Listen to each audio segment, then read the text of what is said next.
topics and opinions expressed in the following show are solely those of the hosts and their guests and not those of W4CY Radio, its employees, or affiliates.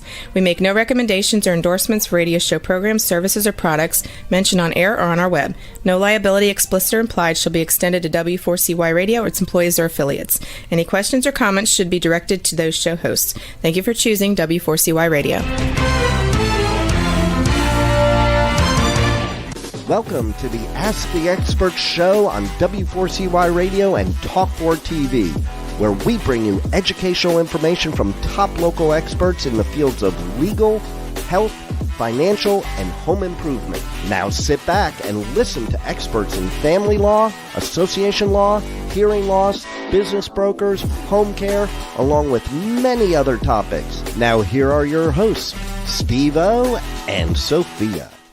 Hey, good morning, Texas. Welcome to another Ask the Expert show. For the last 16 years, we've brought you the top experts in the field of legal, health, financial, and home improvement. I have got an incredible show for you this morning. I have several reasons. One is this is only our second show, but I looked at our first show's YouTube numbers, and I was blown away. They're usually a couple hundred for the first show. You really jumped into this show. We're going to be talking about mergers and acquisitions. And I got to tell you, the founder of the company, of Van Group, is Alex Van Terkis. God, I hope I pronounced that right. What a trooper. Now, he says it's not surgery, but to me, anytime they cut on you, it is. Good morning, Alex. Yeah.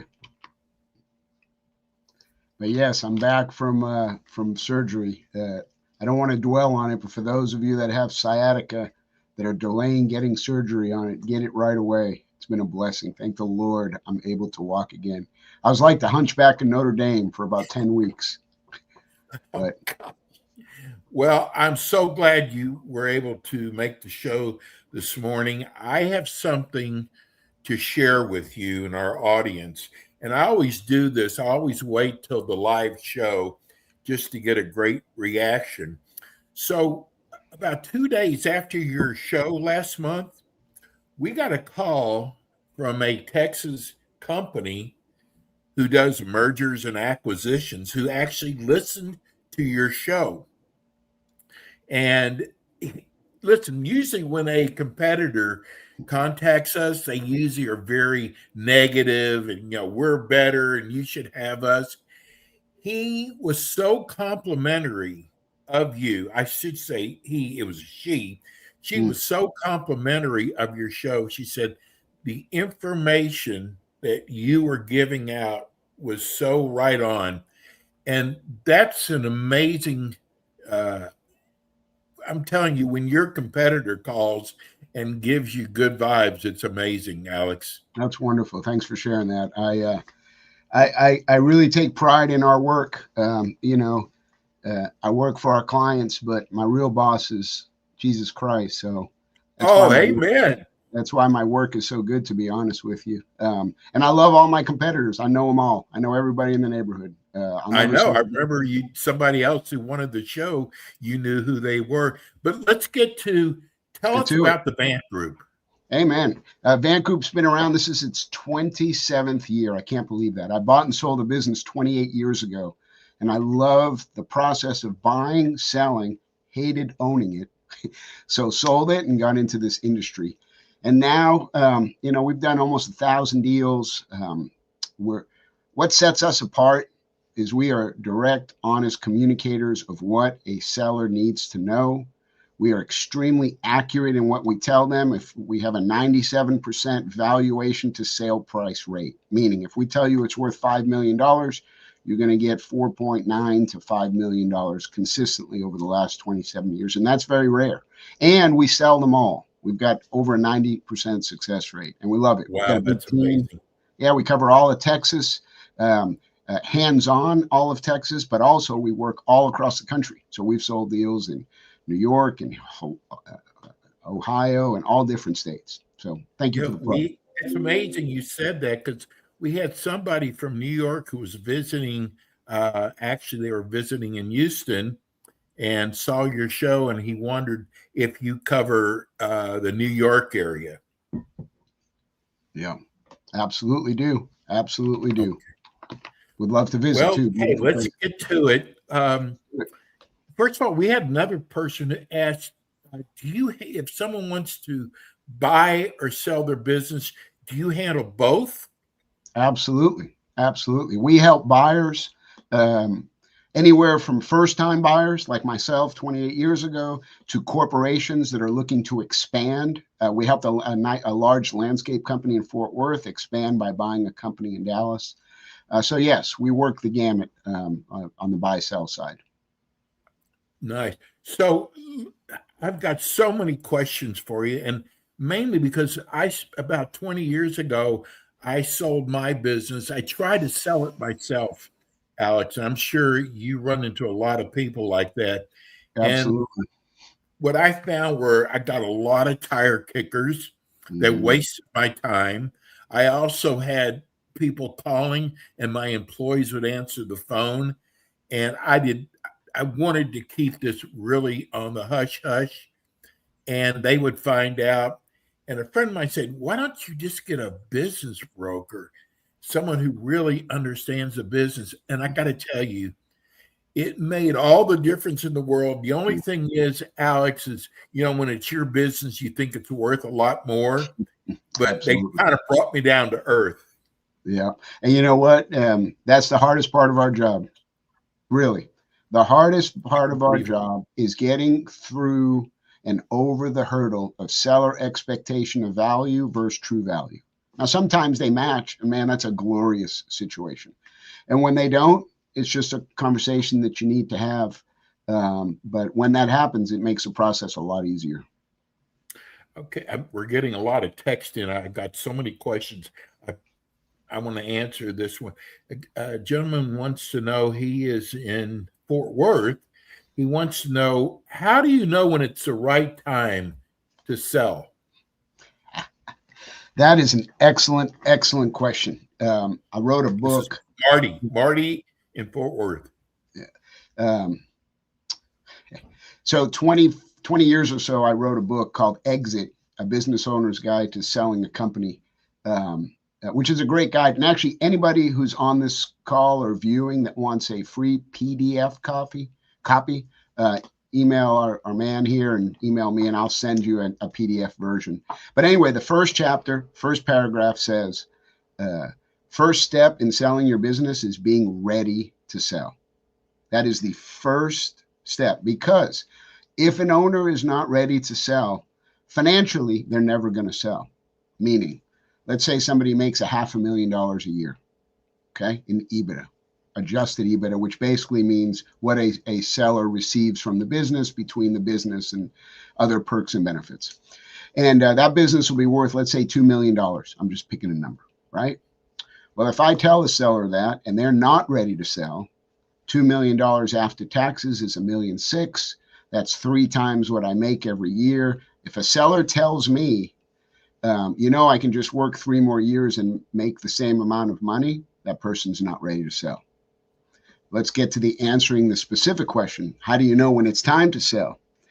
When it's not fun anymore, when you need to make an investment to grow and you're not doing it because you don't want to take on the risk, when technology has passed your particular business and you're afraid that if you or somebody doesn't do something to take it to the next level, it'll go away. A great problem, you're growing extremely fast and you don't have enough working capital and you're afraid to sign on some more bank debt. And of course, health, other issues that are forcing you into a sale. But really, for everybody, it's different. For everybody, it's different. That's a great question. Here's Jake in Austin. He wants to know, how do you know when you evaluate a business, what are the things that you look for? That's a fantastic question. People that work with me and my clients always get frustrated because I never answer a question directly, because the answer is always, it depends. Because it truly does. And let me tell you why. When we determine a business valuation, it's 50% objective. Pretty much everybody will agree on the 50% of objectivity. What do I mean? Tax return numbers, financial statements, EBITDA, net income, things that are very tangible and you can point at. Well, then there's the 50% that's subjective about the business. Okay. How long have the employees been there? How long are the contracts? What is the reputation of the business? How important is the business to the owner? How much money does it take to grow the business, et cetera, et cetera, et cetera, et cetera. And where we really come in and are really good at valuing businesses is because we understand the 50% of the subjective. And that's because we've talked to buyers for 26 years and we know which part of the subjectives are extremely important to them. But to answer the question directly, it really all stems from EBITDA.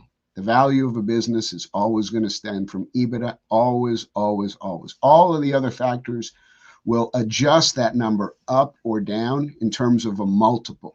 So I used an example earlier, $500,000 in EBITDA, $2 million sale price. And I was able to say that very quickly because unless you have a magical patent or a special way of doing business in the small business arena, when you have $500,000 of cash flow, 4 is kind of a center point, and then it can go from 2 to 6, depending on a lot of other factors. And what are those factors? That's the subjective. What would make it increase? They have 10-year contracts that have escalating pricing in it, right? And they have recurring revenue, and they've built an amazing system. Well, then that will increase the value, right? What will decrease the value? Let's say you have a project-based business. You make $10 million a year, but you have to sell a project, $2 million projects, 5 of them every year. They're not repetitive. You have to go through a big bidding cycle. That's a lot riskier of a business. That would have less of a multiple. So that's kind of a top and a bottom on that answer. Here's Norman in San Marcos. I just found your show on iHeart. I'm curious to know, do you work with people who want to buy a franchise? And my second question is, I see on the promotion you do mergers and acquisitions. What is the difference between mergers and acquisitions and hiring a business broker? I couldn't have planted a better question if you had asked me to give you the question I would want somebody to ask. We got great listeners and viewers. Absolutely. Whatever that person's name is, first of all, shout out to San Marcos. My wife went to Texas State. I don't know what it's called now. And she spent quite a bit of time down there. So I have a soft spot in my heart for San Marcos. Speaking of franchises, do we help people with existing franchise purchases? Yes. Do we help people find a franchise concept to start? No, we do not. There are specific franchise brokers that you can talk to that do an excellent job because they will give you a plethora of different franchises that they represent, and then they'll help you based on your skill sets match it. The second question is an excellent question. Why do I say mergers and acquisition, but also we say business broker? What's the difference? In terms of function, they're exactly the same. Both functions help a business owner sell their company. Okay. What is the soft difference? A business broker normally works on smaller deals. Okay. The packages and the deals are not as smooth and professional as they could be because they're smaller and less sophisticated, mostly brokers and sellers at that time. Mergers and acquisitions basically just means a little bit of a larger deal, but also a much smoother, cleaner type process because it's more structured and organized. There's a subtle difference, but there's a reason we don't call ourselves business brokers. Nothing wrong with that term, but that has a very bad moniker because I'll give you an example. A typical business brokerage firm will take on 50 listings and hope eventually that they can sell half of them and really not set expectations properly with their sellers, but it's a numbers game. And there's nothing wrong with that. They sell a lot of businesses. M&A firms like ours do the opposite. We want to try to sell all of our deals. So we spend and invest a lot of time and resource to communicate and educate that seller on how a deal can be done. So those are kind of the differences. I know, Alex, that having clean financials have got to be important. What is your thoughts on that? Not having clean financials is like trying to sell a house and you don't know anything about it. You don't know how many bedrooms and bathrooms have and square feet and the zip code, and you want to put a value on that house to kind of break it down. The reason there's three primary reasons why you need excellent financials. One is perception. Everything about buying a business and selling a business, believe it or not, centers around trust and understanding of what the product is, right? You probably know many buyers that are very skeptical about buying a business. Well, if it was such a great business, why would he be selling? And they go in very skeptical, right? And they look for every possible reason to try to detract from value. Okay. Well, financials, that's kind of your golden shield. The cleaner your financials are, the less perks and add backs. So basically, if you run a small business, there may be a gray line between a business and a personal expense, like a car and a cell phone and country club dues and things like that. And most business owners, they try to play that line because it helps with their taxes. Okay, everybody does it. The point is, if you have super clean and crisp financials, all of a sudden the perception of the buyer is, oh my gosh, this guy doesn't even run his personal cell phone through the business, and they're audited, and they're available as soon as I need them. Immediately that elevates the deal. That's number one. Number two, if you don't have clean financials and you can't prove your cash flow, it's very hard to get a high multiple sale price. And third, and most important, sellers that are listening, there are three people involved in every transaction: seller, buyer, banker. Without clean financials, you're not going to get a bank to finance the deal. Well, what happens if you can't get a bank to finance the deal? Mr. Seller or Mrs. Seller, you are now the bank, and you don't want to be put in that position. So clean financials are paramount. This is from Greg in Amarillo, Texas. I'm enjoying your show. I want to know, do you specialize in a certain area of business, and what area of business are most popular to get into? Absolutely. Shout out to Amarillo. I owned a business in Amarillo called Amarillo Carport Sales.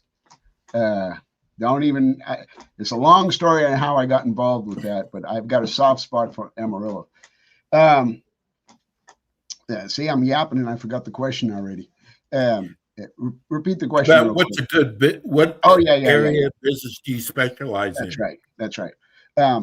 We don't specialize in a specific type of industry or type of business. Although with that said, we stay away from retail businesses, gas station, car wash, laundromats, anything that's kind of a cash base. Those are kind of business broker deals. What about restaurants? Put restaurants on the side, because I'll answer his question directly and show you how restaurants fit in. For us, it's an EBITDA cash flow desirability. We don't care about the industry. We care about the cash flow. And if a business has 250,000 or more in EBITDA or cash flow, we will take it on. And restaurants, we have sold restaurants that have had that level of cash flow, because it's a different type of buyer. The smaller the restaurant, you're probably getting a one-man shop kind of buying it. That's probably a cook or a chef, which isn't our cup of tea, because that's usually cash-based. Ours is like a higher-end restaurant or a chain of restaurants. For example, we sold, I won't say who it is, but we sold a chain of chicken franchises. There were 5 of them together, and it was a $5 million deal, and the EBITDA was almost $1 million. So even though it was restaurants, when the EBITDA number is high enough, it's worthwhile. What services are most popular? It depends on what your risk tolerance is. There's two schools of there's two camps. There's the service-based camp and there's the asset-based camp. What do I mean by that? An asset-based camp, think of manufacturing facilities that have a lot of equipment and a lot of inventory and a lot of tangible assets. Okay, there's a slew of buyers that like that because they like to feel in touch what they're buying. Okay, and those multiples in those businesses are very high, meaning if you have $1 million in a manufacturing business, you may get a 7, 8, or 9 multiple because it includes a lot of assets and equipment. Okay, and the pros is what I just mentioned. The con is if you want to grow, you need a lot of more assets and equipment. You have to invest a lot of money to grow in those businesses. Then there's the service business camp, which is what I like. Low assets, high cash flow, and a low multiple to get in. Think of a landscape company that does $1 million of EBITDA. That might sell for only 4 times. But if you want to grow that business, the cost to grow a business like that is very nominal. So those are the two different camps. But again, it all fits on personality, right? If you're an introverted person, you shouldn't buy a sales-oriented business, right? So you have to kind of match your personality to the business as well. We got a couple minutes. This show goes by so fast. My last question is, with your company, a valuation approach, how does it differ from other companies? That's an excellent question. So we call our product a business valuation assessment. What is assessment? How does that differentiate? We provide the same numerical information to provide you a final number of what your business is worth. Okay, that's what most people obtain when they buy a business valuation. What we do is we are all about educating our clients and educating the public.